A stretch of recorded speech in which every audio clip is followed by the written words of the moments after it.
What's up guys, Harry from Salute the Magpie here. What we've got for you today is an album review covering Balance and Composure's latest release, Light We Made. This album is hot off the press, being released on the 7th of October.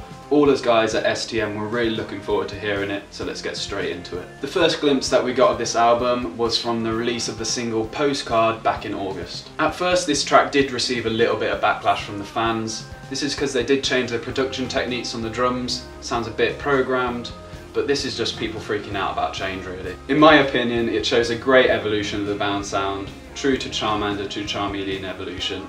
I wonder if we'll see the Charizard.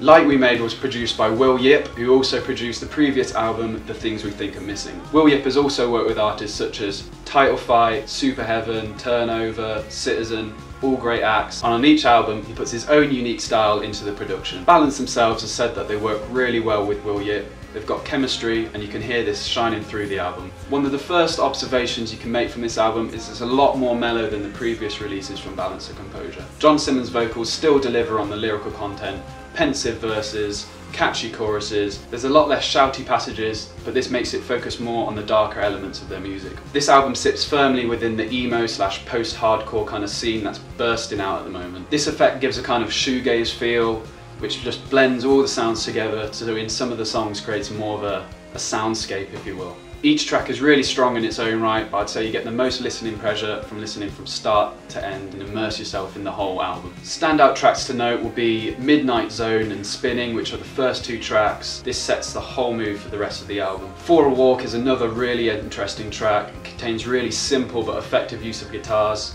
and that riff. It's also quite bass heavy, creating a really gritty lo-fi sound. Towards the end of the album as well, there's another gem, It's So Much to Adore. The drums on this track really stand out, provides a great groove, and it's got a really fun chorus. Overall, it's an absolute solid album. It has not disappointed, and if you haven't checked it out, you definitely should. If you haven't checked out Postcard already, we'll have the video link here. It's got a really trippy video and some really cool cinematography to it. So what would we like to see from Balance and Composure next? They've already got a US tour on the go. What we'd like to see is a UK tour hopefully in the pipeline. Support acts such as maybe Milk Teeth again. They were great last time. Turnover would be a great shout.